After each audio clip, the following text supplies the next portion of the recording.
ਅੰਮ੍ਰਿਤਸਰ ਵਿੱਚ ਹੋਇਆ ਵੱਡਾ ਚਮਤਕਾਰ। ਪਿੰਡ ਸਿਵਿਆਂਵਾਲੀ ਦਾ ਹੈ ਮਾਮਲਾ, ਜਿੱਥੇ ਵਰਦੀ ਚਿਖਾ ਚੋਂ ਬੱਚੇ ਨੇ ਲਿਆ ਜਨਮ।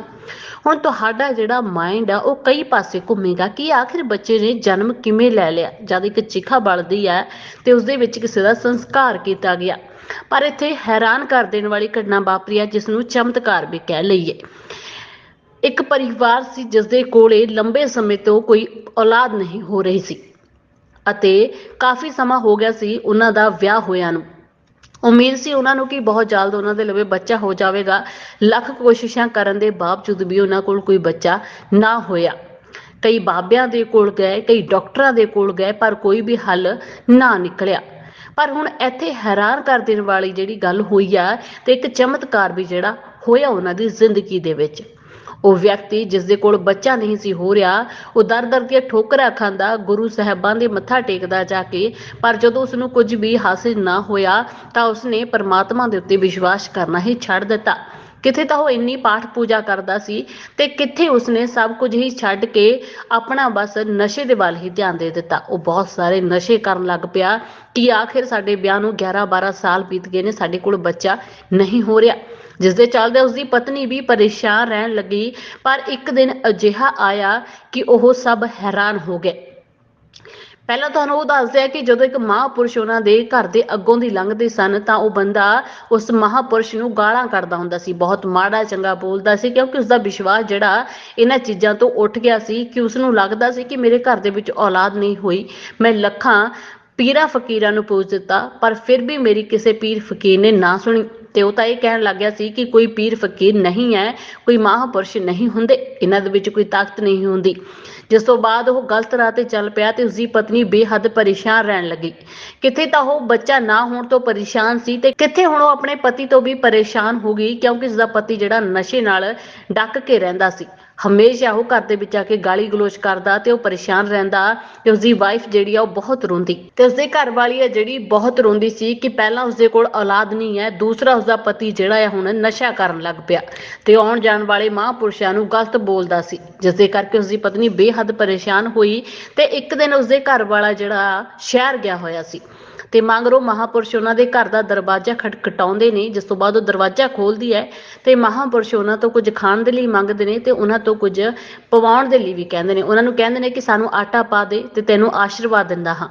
ਜਿਸ ਤੋਂ ਬਾਅਦ ਉਹ ਔਰਤ ਕਹਿੰਦੀ ਹੈ ਕਿ ਮਹਾਂਪੁਰਸ਼ ਜੀ, ਮੈਨੂੰ ਕੋਈ ਦਿੱਕਤ ਪਰੇਸ਼ਾਨੀ ਨਹੀਂ ਹੈ, ਤੁਸੀਂ ਘਰ ਦੇ ਵਿੱਚ ਜੋ ਲੈਣਾ ਹੈ ਤੁਸੀਂ ਲੈ ਜਾਵੋ, ਤੁਹਾਨੂੰ ਆਟਾ ਚਾਹੀਦਾ ਹੈ, ਤੁਹਾਨੂੰ ਜੋ ਵੀ ਤਿਲ ਫੁੱਲ ਚਾਹੀਦਾ ਅਸੀਂ ਤੁਹਾਨੂੰ ਦੇ ਦੇਵਾਂਗੇ, ਪਰ ਮੇਰੇ ਕੋਲ ਬਹੁਤ ਲੰਬੇ ਸਮੇਂ ਤੋਂ ਔਲਾਦ ਨਹੀਂ ਹੋ ਰਹੀ, ਮੈਨੂੰ ਔਲਾਦ ਦਾ ਸੁੱਖ ਪ੍ਰਾਪਤ ਨਹੀਂ ਹੋ ਰਿਹਾ, ਮੈਂ ਕੀ ਕਰਾਂ। ਤਾਂ ਮਹਾਂਪੁਰਸ਼ ਕਹਿੰਦੇ ਨੇ, ਤੂੰ ਚਿੰਤਾ ਨਾ ਕਰ ਬੇਟਾ, ਤੈਨੂੰ ਔਲਾਦ ਵੀ ਮਿਲ ਜਾਵੇਗੀ, ਪਰ ਉਸ ਔਲਾਦ ਦਾ ਮੁੱਖ ਦੇਖਣਾ ਤੈਨੂੰ ਨਸੀਬ ਨਹੀਂ ਹੋਵੇਗਾ। ਮਹਾਂਪੁਰਸ਼ ਦੀ ਗੱਲ ਸੁਣਦਿਆਂ ਸਾਰੀ ਉਹ ਖੁਸ਼ ਵੀ ਹੋ ਜਾਂਦੀ ਹੈ ਤੇ ਹੈਰਾਨ ਵੀ ਹੋ ਜਾਂਦੀ ਹੈ।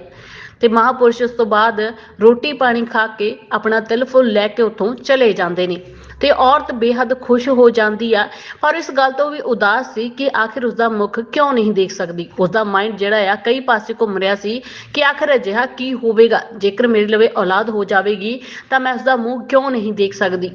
ਕਈ ਪਾਸੇ ਉਸਦਾ ਦਿਮਾਗ ਘੁੰਮਿਆ ਕਿ ਕਿਤੇ ਬੱਚੇ ਨੂੰ ਕੁਝ ਨਾ ਹੋ ਜਾਵੇ ਜਾਂ ਫਿਰ ਮੈਨੂੰ ਕੁਝ ਨਾ ਹੋ ਜਾਵੇ। ਜਿਸ ਤੋਂ ਬਾਅਦ ਕੁਝ ਸਮੇਂ ਬਾਅਦ ਔਰਤ ਜਿਹੜੀ ਆ, ਜਾਣੀ ਕਿ ਕੁਝ ਮਹੀਨੇ ਬੀਤਦੇ ਨੇ, ਔਰਤ ਜਿਹੜੀ ਆ ਉਸਨੂੰ ਮਹਿਸੂਸ ਹੁੰਦਾ ਹੈ ਕਿ ਉਸਦੇ ਪੇਟ ਦੇ ਅੰਦਰ ਕੁਝ ਪਲ ਰਿਹਾ ਹੈ ਤੇ ਆਪਣੇ ਪਤੀ ਨੂੰ ਕਹਿੰਦੀ ਹੈ ਕਿ ਉਹ ਟੈਸਟ ਕਰਵਾਉਣਾ ਚਾਹੁੰਦੀ ਹੈ।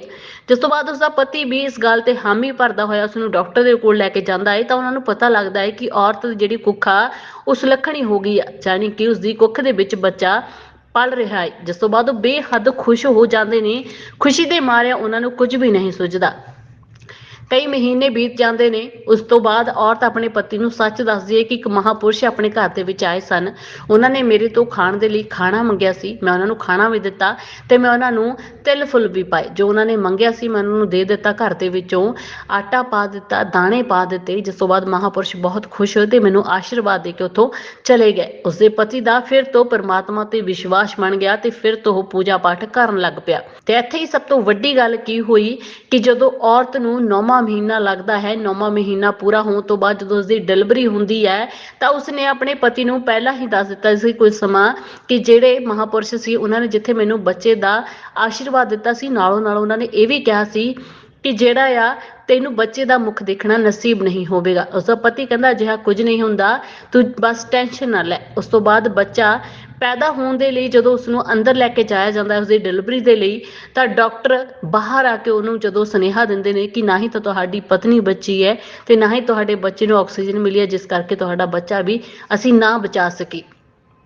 ਉਹ ਹੈਰਾਨ ਹੋ ਜਾਂਦਾ ਹੈ ਕਿ ਮਹਾਂਪੁਰਸ਼ ਨੇ ਤਾਂ ਇਹ ਕਿਹਾ ਸੀ ਕਿ ਤੁਹਾਨੂੰ ਔਲਾਦ ਤਾਂ ਮਿਲੇਗੀ, ਪਰ ਪਤਨੀ ਦੇ ਉੱਤੇ ਗੱਲ ਕਹੀ ਸੀ, ਫਿਰ ਬੱਚਾ ਕਿਉਂ ਖੋਹ ਲਿਆ।